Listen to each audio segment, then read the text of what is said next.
Howdy y'all, Fuzzy Biker here. We are at Baxter Cycle today in the magic back room. They're bringing bikes in, taking bikes out, but we're here to look at this hot rod today. This is a 1947 AJS Model 18. Check that hot rod out. Isn't that just a beauty? Has a 498cc overhead valve, 2 push rod motor. The cams are down here somewhere. It's what I would call like a differential motorcycle. It's the end of one era and the beginning of another era. If you look at all the little doodads that are on it. Motor is about 5.9 to 1 compression, 28 horsepower. It's a 4-speed transmission. About a 55-inch wheelbase. That's 1,400 millimeters. 3-gallon gas tank. Really nice looking gas tank. That's 11.4 liters. It's supposed to be easy to kick over because it's got such low compression. But you know, okay, so it's the beginning of the telescopic fork era. The end of the war has come. I think all of these were telescopic. What does that say? Telehydraulic. So the girders were gone. It still has a rigid on the rear end. So the seats, this is your whole rear suspension right here. That and the tire. Just a, interesting thing in that sense. A big single cylinder air cooled engine. It's got a magneto and a generator. I don't know which one's which. Let's see. I would guess this is the magneto because of the plug wire. And this would be the generator to produce energy. I don't think that's the right carburetor for it. I think it had, that's like a concentric. I think the original carburetor had a separate flow bowl, and there's a name for those. I can't think of what it's called offhand, but this is really cool, by the way. I don't want to pull this off, but as you rotate this, it actually expands and squeezes the tank. It doesn't screw in. Well, here, let's just do it. Very interesting. These kind of wedge themselves out. There's no smell of gasoline. But anyway, let's get that back in right. So that's how that works. Oil tanks, it's a dry sump bike, so here's the oil tank on the side. These are, like I said, these were developed in the 30s and then produced from 45 to 66. Norton had bought an AJS in the late 50s. That was kind of the end of the AJS line, basically. But so this is called a Model 18. It's a rigid. They also made a Model 17 later. I'm not sure what years. The Model 17 had a little bit of a suspension on the back, and apparently there were 2 versions of that. One with a low, there's a little tiny shock that went up and down like that. Maybe we can find a bike here with something like that. But well, anyway, there was the first version had a small, tiny shock, and the later one had a larger one, higher capacity. And then they had a competition, a CS model. This bike was supposed to be almost identical to a matchless G80, and we don't have a matchless here right now. But if we do, when we do someday, I'll make sure and get a video of that made. But so just look at the technology that goes into this.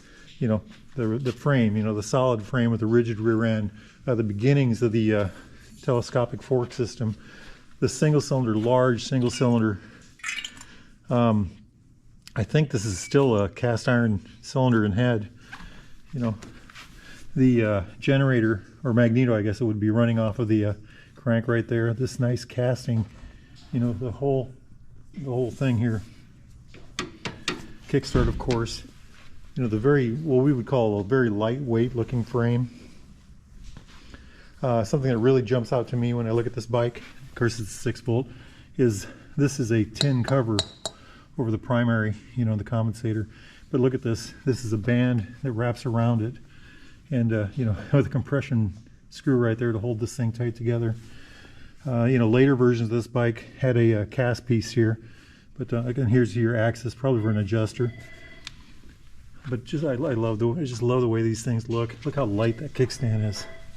It's a very delicate looking piece to my eye. I couldn't find a weight on these, so I don't know. But anyway, look at this brake adjuster down back here. Just a really neat looking thing. Not sure what that is. Any wires coming out of it? Yes, all kinds of wires coming out of it. Maybe a regulator for the generator. Of course, the horn. It's a very neat looking bike. Jumping up here, horn, clutch, probably the, for timing, probably the choke here, slow, fast, brake, mechanical brakes, of course. And just take a look at these brakes. You know, when I talk about the divide from the past to the present, you know, look how tiny that brake is. And then when we come over here and look at this bike, how much larger and bigger that is. You know, little tiny thing about the size of my hand. Great big thing compared to my hand. Look, I love that. Look at that wheel, the painting on that wheel. Black with the gold on the edge. Very nice looking. Okay, back up here. Smith gauge, probably chronometric. I just had a visit with a guy here in Iowa that rebuilds these. Quite an amazing place. Amp meter up here, the on-off switch for the headlight. Usually had an off, day running, and then, you know, light. Let's see if it comes on. Yep, it does. So day running, light, high. Interesting. I'm guessing this is a toolbox. You know, really cool, isn't it? You unbolt, if you have a flat tire, you unbolt these, pop this fender off so you can get the back tire off, get things changed or fixed. Just love it, love it. You know, the seat cut into the tank, the knee pads.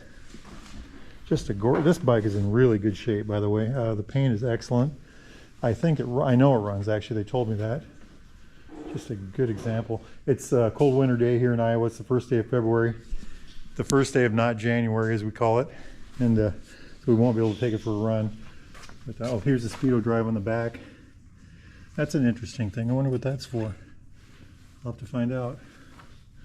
Anyway, just a gorgeous, gorgeous machine. Huh, that won't bend in. That's a solid piece like that. So anyway, absolutely gorgeous bike. Like I said, this is kind of the end of one era of motorcycling, and you know, these are the beginning of another era. So very different in style. Just a beautiful machine.